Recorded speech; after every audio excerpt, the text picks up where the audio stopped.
Bonjour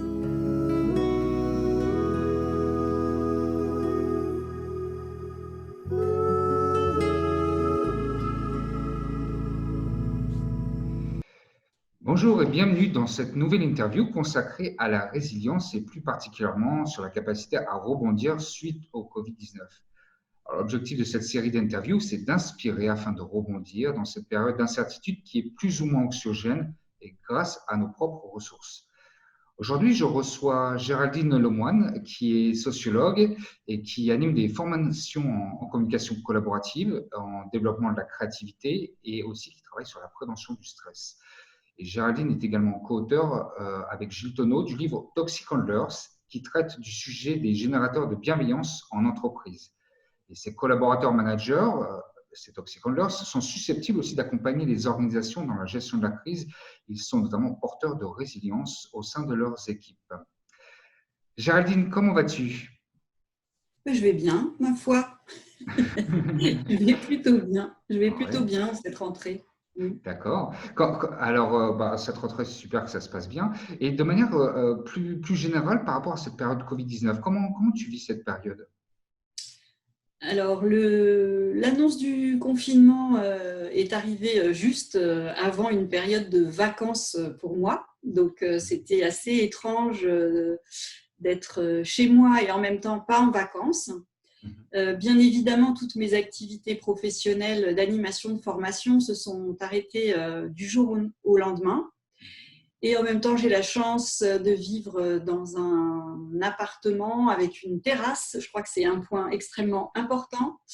Et nous avons confiné mon mari et mon fils cadet et moi-même Mhm. sans qu'il y ait de problème de territoire ou de friction entre nous. Mhm.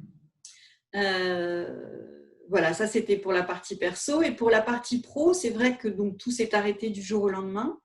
Mhm. Moi, j'ai eu une première envie, parce que je suis plutôt quelqu'un qui est systématiquement dans l'action. J'ai eu envie d'aider. Mhm. Du coup, j'ai réfléchi à comment je pouvais faire pour aider. Il se trouvait que comme tu l'as dit, hein, j'anime des formations autour du développement de la créativité. Donc, j'avais toute une série de matériel qui me restait dans ma cave, Mhm. et notamment des blouses et des gants de peintre et puis des charlottes également. Donc, ça a été ma première nécessité, c'est d'aller porter ça là où c'était nécessaire. Et puis ensuite, j'ai regardé au niveau de ma ville ce que je pouvais faire. Donc, je Mhm. me suis inscrite sur la réserve citoyenne et pendant tout le long du confinement, je suis allée m'occuper des courses d'une petite dame qui habite à côté de chez moi et qui avait très, très peur de sortir. Donc, ça, c'était le pendant. Avec en plus aussi l'envie de continuer à travailler tout de même, de faire fonctionner mon cerveau. Ça aussi, c'était quelque chose que j'avais envie de faire. Mhm. Euh, et du coup, il se trouve que j'ai été contactée par un collègue, Jean-Pierre Lefloc, qui Mhm. a pris contact avec moi en me parlant du livre sur les Toxic Handlers, donc les générateurs de bienveillance en entreprise, Ouais. et qui m'a dit, mais je pense que ce sont des personnes qui doivent avoir des comportements spécifiques dans cette période, Mhm. et puis qui seront sans doute support de résilience ensuite. Mhm. Et du coup, ça m'a donné envie, en effet, d'aller réinterviewer des personnes que j'avais déjà interviewées pour réaliser cet ouvrage, hein, qui est Oui. très riche en témoignages, Mhm. pour savoir ce qui se passait pour eux pendant cette crise. Mhm. Alors, on va y revenir d'ailleurs sur ce point-là qui est très, très intéressant à évoquer. Et juste pour faire un petit retour en arrière, tu as expliqué donc que tu as voulu être active à ce moment-là, assez Oui. rapidement, Mm, en mm, aidant mm, les, mm. les autres. Et ça, c'est super. Donc, pour toi, c'était une ressource finalement de Oui, bien pouvoir de te sûr. rendre utile Ouais. et de pouvoir aider, en tout cas, alors une personne physiquement autour de toi en allant faire les courses. Tu parlais aussi au niveau de la créativité, ça c'est aussi une force que tu as de manière naturelle, c'est bien ça?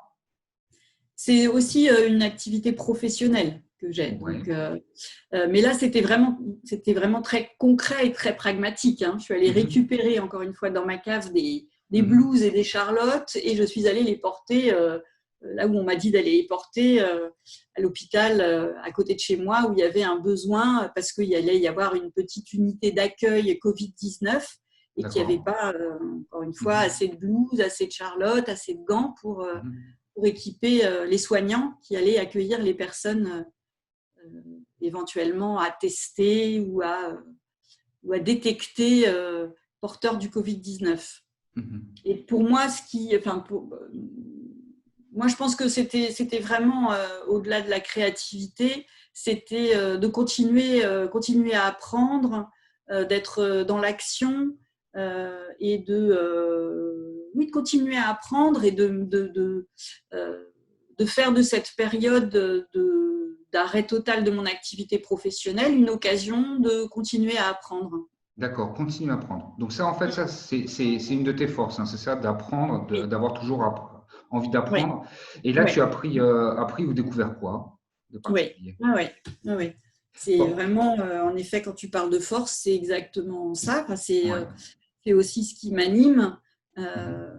Et, et du coup, c'était vraiment ce double truc là qui se mettait en ébullition, c'était apprendre et aider.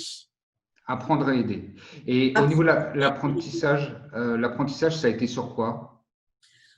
Alors, ça a été déjà, voilà, quand tu animes des formations, que c'est ton métier depuis un certain nombre d'années et que tout s'arrête, tu te dis, bah, là, il est temps de voir comment je peux transformer mon métier. Donc, même si j'avais déjà, heureusement pour moi, animé des classes virtuelles, c'était de m'équiper de toute la palanquée d'outils qu'on a vu fleurir d'un seul coup dans tous les sens, pour pouvoir continuer éventuellement en distanciel à animer des formations.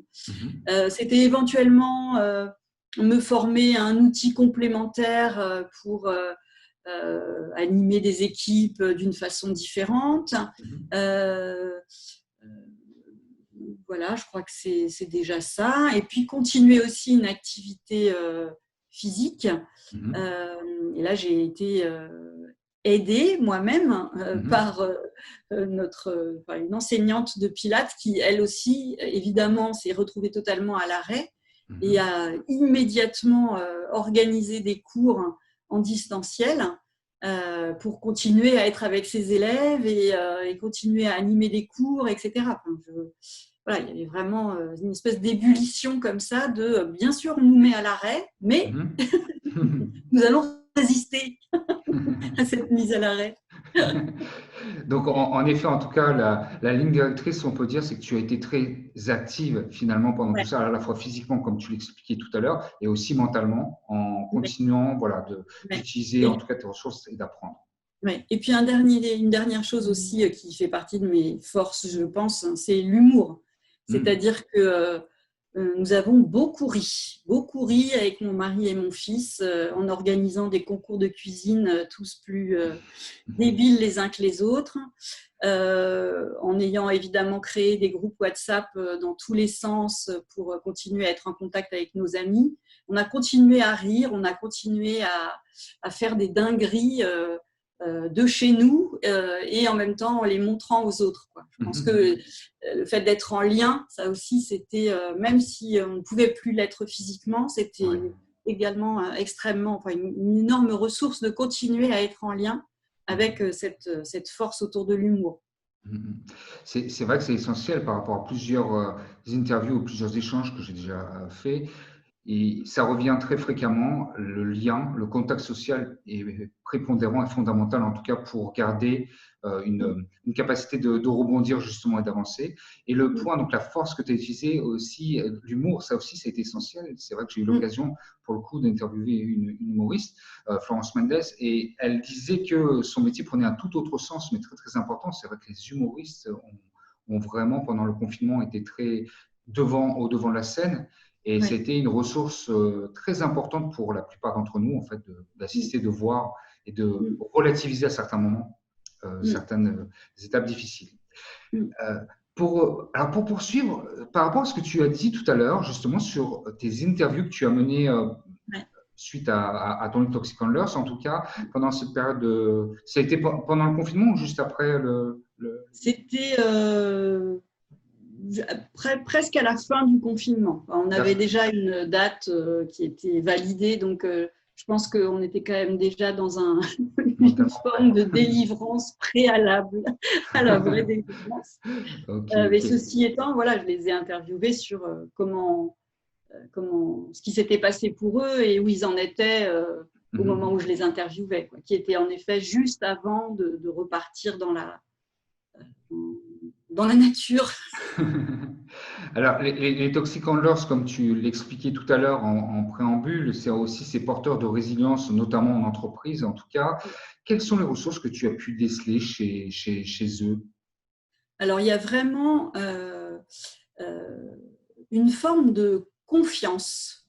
C'est-à-dire que même si, en effet, comme tout le monde, ils ont été sidérés, hein, comme dans la première phase de deuil, on va dire, même s'ils ont été sidérés, il y a une forme de confiance. Et je pense que c'est pour ça qu'en effet, ce que je dis, c'est que ce sont des générateurs de bienveillance, tuteurs de résilience en action, eux aussi, parce que en fait, la confiance, elle préexistait déjà dans leur façon de fonctionner avant. C'est-à-dire qu'elle n'est pas, elle est pas apparue comme ça dans cette situation difficile. Elle préexistait déjà. Du coup, au début, ils sont quand même assez inquiets et en même temps stimulés par cette situation bizarroïde, angoissante, dangereuse. Et leur leitmotiv à tous, c'est que ce soit des personnes qui soient managers ou pas managers, c'est comment vont mes collaborateurs si je suis manager et comment vont mes collègues si je suis collaborateur et que je n'ai pas de fonction de management. Et leur autre ressource, alors il y a des ressources assez diversifiées, mais quoi qu'il en soit, c'est des personnes qui, de toute façon, ont déjà fait un travail préalable sur elles-mêmes et en plus ont déjà des ressources d'outils très pratiques. Dans ceux que j'ai interviewés, il y en a un qui est carrément un des spécialistes de la mindfulness, de la méditation de pleine conscience en France. Il y en a une qui a suivi toute une partie de formation à la sophrologie et qui utilise la sophrologie tout le temps. Enfin, chacun a ses ressources déjà. Donc, ils sont déjà équipés d'outils complémentaires. Et ils ont aussi une ressource importante, c'est que pour eux, que ce soit quand ils sont managers ou pas, ils ont un seul langage, c'est celui de la transparence, de la vérité et de la clarté. Ils ne sont pas là pour essayer d'embobiner les gens. Ils ne sont pas là pour essayer de dire « Oh, mais c'est pas grave, tu vas voir, tout va bien se passer ». Pas du tout. Ils sont vraiment là pour être dans un langage de vérité. Et l'autre ressource aussi, c'est éventuellement, ils ont quand même déjà eu l'habitude du télétravail ou en tout cas des réunions en distanciel. Et du coup, ils savent utiliser cet outil-là un peu plus que ceux qui n'en avaient jamais entendu parler, qui ne l'avaient jamais utilisé et qui, du coup, ne savent pas comment s'en servir, même pour écouter correctement les autres. Et puis voilà, leur grande force, elle est là, hein, c'est écouter, écouter, écouter, écouter, écouter. Tout le temps. Tout le temps. 5 fois écouter. Oh là là, que ce soit les managers que ce soit des managers qui animent des équipes ou des collaborateurs qui ont ces antennes, hein, comme je les appelle, des générateurs de bienveillance, ils sont à l'écoute des autres, quoi. Et du coup, ultra attentifs aux signaux faibles. Donc, à l'écoute et transparent, hein. C'est ça aussi que tu disais qui est très important. À l'écoute et transparent. Oui. D'accord, très bien. Alors, Gerline, toi plus particulièrement, comment tu vois l'avenir en ce moment? Moi, personnellement, je me rends compte que encore plus qu'avant, il s'agit d'être agile, puisque rien n'est fixe. Dans mon univers professionnel, si j'ai commencé à reprendre l'animation de formation en présentiel, ces formations, elles peuvent être reportées, annulées demain. Et éventuellement aussi, ce soir, je peux avoir un appel pour me dire est-ce que tu es disponible jeudi et vendredi parce que demain et vendredi, parce que là, on a une formation à animer et le formateur, il y a suspicion de Covid ou finalement, il ne se déplace pas. Donc, plus rien n'est organisé, en fait. Il y a cette espèce d'absence totale de prévision possible. Donc, moi qui étais déjà je pense que j'ai cette force-là aussi d'être agile. Là, je crois que ma force va être mise à rude épreuve. Que je pense qu'il faut monter en compétence sur l'agilité. Je sais pas, il faut finir proportionniste tout en gardant quand même son libre arbitre, ce qui n'est pas forcément toujours évident. Donc, tu es prêt surtout à rebondir sans arrêt, là. Oui, voilà, c'est ça, comme un kangourou. Voilà. Et alors, on arrive à la fin de cette interview. Pour finir, est-ce que tu aurais un conseil, une phrase ou autre chose que tu as envie de partager? Moi, je crois qu'il faut être à l'écoute de soi-même et se laisser le temps de la respiration et en même temps être dans l'action.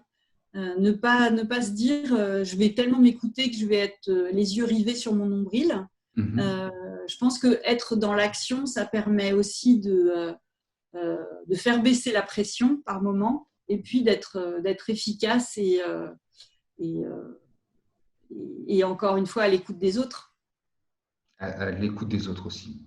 D'accord. Et s'écouter, c'est ça. Et s'écouter, voilà. S'écouter et être à l'écoute des autres, les deux. D'accord. Auto-empathie pour pouvoir être dans l'empathie. Ah, voilà, auto-empathie pour être dans l'empathie. Super. Merci Géraldine pour ce partage très riche. Merci à tous d'avoir suivi cet échange et à très bientôt pour une nouvelle interview de notre série Rebondir suite au Covid-19. Merci, à bientôt. Au revoir.